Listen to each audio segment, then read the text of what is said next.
Bryan Callen, Big J. Okerson, Howie Mandel, Donnell Rawlings. These are just a few stand-up comedians who have been a guest on the podcast of Matan Evan. We've talked about Matan Evan on this channel before and how he is well known for stirring the pot of internet drama and being a troll online, which has resulted in a lot of viral moments. Aside from making random appearances, Matan has a weekly podcast he does where he brings on a variety of different guests, a lot of which are stand-up comics, and it's interesting to see how each different comedian handles this type of pressing from Matan. Previously, we covered Matan bringing on Sam Hyde, who I would consider to be the grandmaster of internet trolling, for an incredibly entertaining episode, but my second favorite episode from Matan was when he brought on New York City comedian Mark Normand. Mark Normand does a really great job of rolling with the punches from Matan and demonstrating why he's one of the funniest comedians working today. Unfortunately, not every comedian who has appeared on Matan's podcast has had their episode met with flowers and praise and been well received by the public, like David Lucas's episode where he was met with a fair amount of criticism from the comedy commentary community and from the viewers in the comment section. What I like about Matan is that he does not hold back the trolling when he interviews people. Podcasts used to just be raw, authentic, unfiltered conversations between people that had the capacity for chaos. And I'm sitting there thinking, bitch,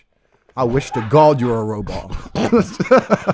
But nowadays they've become bland, milquetoast, and overall very predictable for the most part. Matan breaks the mold here with a series of goofy and weird questions he uses to try and set up or throw off whoever the guest is, and he also has a guy named Mike who appears on each episode of the podcast doing something odd and wacky, like the episode with Bryan Callen where he's eating pizza right next to Brian in the beginning, or the episode with Bradley Martin where he is literally sitting in a box until Matan opens it later in the episode, or in Ari Shafir's episode where he is tied up and has duct tape covering his mouth. In this episode with Mark Normand, though, Mike is just laying on the table staring at Mark, which makes for a pretty funny gag in the episode. Matan's unpredictable nature reintroduces chaos to the podcasting medium, though, and I think that's just wonderful. Anyway, let's get back on topic for Mark's episode. To begin with, Mark is brought in and immediately is met with chaos and just does what Mark Normand would do in any other weird scenario. For today's guest, we have Mark Normand. Welcome in.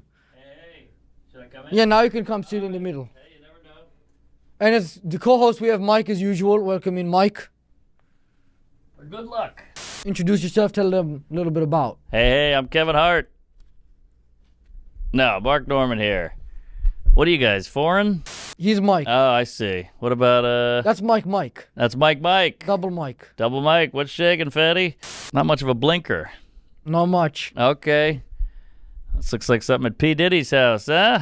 Oh yeah, they just got him. So Mark walks in to see Mike laying completely flat on one of the tables and pats him right on the ass. Then he introduces himself, calls Mike a fatty, and starts riffing about the set of the podcast right away in typical Mark Normand fashion. Matan also brings in a guy named Mike who is wearing a Porosos hat, which you all are probably well aware of is the vodka brand of Tom Segura and Bert Kreischer. This is just a subtle nod that proves further how aware of all the online comedy meta that Matan really is. Mark Normand is on his way to becoming a comedy legend very quickly and has done thousands of brutal sets in New York City, the actual best city for stand-up comedy, not fucking Austin, Texas, so he's very well equipped to handle this type of unpredictability presented to him in a hilarious manner. Then Matan starts to get into the questions and we get to see more of Mark's improv ability on the spot. Then Matan asks Mark about his kid and what gender it is, and we get some grade A riffing from Mark Normand. Would you prefer to sell jewelry on live television or sell fake Rolexes to autistic people? Ooh, well, you gotta go. I wouldn't go Rolex because autistic people, they can spot a fake. You know, they're like little computers. Yeah. So, yeah, you're saying it's still showbiz. You good? I'm good, yeah. Hey, look, I live in Manhattan. I've seen this 4 times today. At least he's not jerking off. I'm 40. You have kids or no kids? Kid on the way. Oh, are you married? Yeah. Do you know what gender yet? I don't see it. You don't see gender? Nah. If you had to make a pick, which one would you prefer? Oof, I'd probably go they. Yeah, good luck with that. I don't know how to follow up on that. Yeah, no one does, but we all pretend to, right, Mike? Hey! He likes Good stuff from our guy, Marky. Then later on, we get the question that inspired the thumbnail of this video when Matan asks Mark Normand if he would like to outlive his children when he has them. If you don't know, that question was inspired by this clip of professional fighter Tito Ortiz. I take care of myself now. Now it's about my kids. I want to outlive my children. Of course, 100%. Now, Tito isn't a comedian himself. He's just a muscled-up mongoloid who's taken a few too many shots to his big fucking iron dome. Anyway, let's see how Mark handles this question. If you eventually had children, would you want to outlive them? Yeah, definitely. You gotta win, right? It's like a game show? Yeah, it's part of the fun. Oh, that guy. Yeah, Tito Ortiz. Oh, Tito. You know him? Yeah, sure. I know his kids. They're about to die. What from what? Well, he had him in a car with the engine running and a hose into the window. So I don't know. I saw him at the last moment. Fucking classic Mark Normand. I absolutely love it. I think appearing on Matan's podcast is actually a really good test for a comedian to see how well they perform under pressure and how thick their skin really is. Mark is obviously proving right here that he's very quick on his feet and has the ability to shoot from his hip very accurately with these jokes and still make them funny each time. And he's handling Matan's loaded questions with ease and showcasing why he's a great comedian. Then Matan asks Mark Normand a question about drugs, and we get a few great lines from Mark that will go down as instant classics from this episode of Matan's podcast. Why do you think we call drugs like crack and meth worse than weed when they actually do their job much better? Oh, that's a good question. I like that. Did you come up with that one? Oh, yeah. That's good stuff. Well, I think they mean worse, like it'll ruin your life. But weed doesn't work as well, it doesn't make you go crazy. It actually kind of makes you chill when... That's true. Look at that guy, Yeah. We got him on crack and meth and, all the rest of them, so... Hopefully we can get some fentanyl in there and we can wrap this whole thing up. I love the mushroom. I'm doing some tonight. Oh, really? Yeah. So are they legalized? I'm glad I'm not on them now. I'd fucking have a panic attack with this scenario. Okay. I'm doing the mushrooms and going to a concert.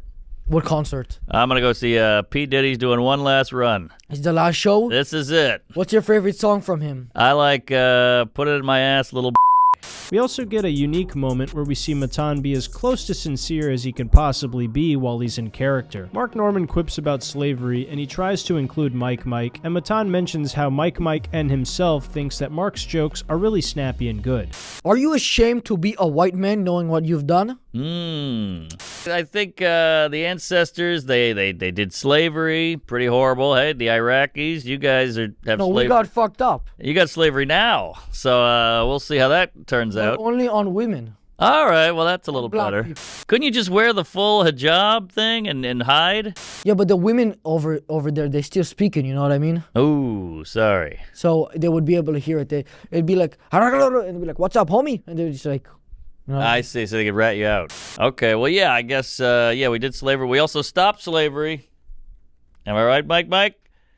He loves your jokes. Oh, good. I like them, too. They're snappy. Hey, thank you.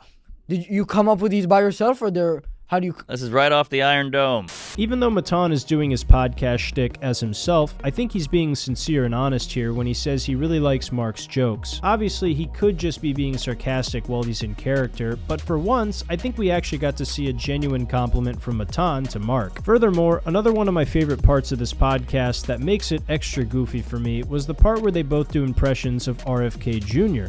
How old are you? I'm 17. Damn, no wonder I'm hard. Can you do RFK?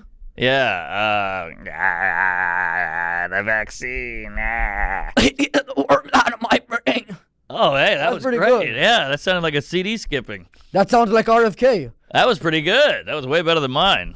The next few minutes of the podcast are so silly. Apparently, the mic stand Mark was given is broken and keeps leaning off to the side, so Mark takes this and makes for one of the funniest moments of the podcast, in my opinion. All right, I got Mike, and a broken mic. Why? What happened to it? You broke it? No, I didn't tell you. I mean, it was like this when I got here. I swear to God. You could just sit like that if you want. I guess I will. I'm going full Stephen Hawking here. Yep. Ask me another one. Just a great moment from Mark showing off his comedic chops. I would say the middle section of this podcast has a little bit less jokes in it and a lot more conversation between Matan and Mark, which is okay. It's just a little slower and less funny than the beginning or end. Then we get into the home stretch of the podcast, and Matan asks Mark to define where he sits politically, and Mark handles this question super well, with class, and articulates why he believes what he does. And are you a Republican, Alpha, Sigma? I don't know. Superman? I'm none of those. I don't know what's a Sigma. Is that bad? I guess I would say somewhere in the middle, because I feel like I used to be super left, and then the left changed, so really, then they push you used to be left. Super left. Why? Hey, you want to help people and be nice. You want to destroy the country and take all the money from the rich and give it to those fucking... Why should we give money to those guys with the quarters? They're not going to know what to do with it. You support free healthcare? Yeah, I like that. For everybody or just for certain people? See, I guess I'm not smart enough to know anything. Mark is smart enough to know when something is above his pay grade and when it isn't, so he isn't baited into taking any strong stances on something he feels he's uneducated about. This is how most people in America should be when it comes to political issues they don't know anything about, but instead, we have a bunch of fucking morons taking strong opinions on shit they absolutely know nothing about. But that's what makes America so uniquely retarded, isn't it? I wouldn't trade that for the world. Anyway, the podcast episode concludes with Mark Norman talking about some of the funniest comedians, and we get to see Matan grab Mike by the legs and pull him off the table and the set, and this is where the podcast concludes. This episode was super goofy, and I really enjoyed it, and I know some people think that me watching this episode and analyzing it and pointing out my favorite parts to you kills some of the magic here, but I think it's fun sometimes to watch a piece of content I really like and share it with you guys as well so we can appreciate it together. Not every video has to be some big massive project or covering some type of slop drama in the world of comedy. Sometimes I just want to laugh and share it with you guys as well. So I hope you all enjoyed this style of video. But what do you guys think? Have you seen this episode of Matan's podcast? Do you even know who Matan Evan is? If you do know him, what comedian do you think should go on to his podcast next? Let me know what you guys think in the comments down below. I had a lot of fun covering this, and I hope the more relaxed narration style is easier for you guys to listen to. If you made it this far and you want to continue to support me, please check out my second channel, Nate Roscoe RLP, where I talk about real-world issues in a fun and goofy way. I'd really appreciate it if you could click the link below to sub to the other channel, but if not, it's all good. I don't really care that much. I'm just happy you watched. Thanks again for all the likes and for subscribing to the channel and supporting me. That's all I got for you guys today. I love you, and I'll see you in the next video. Take care.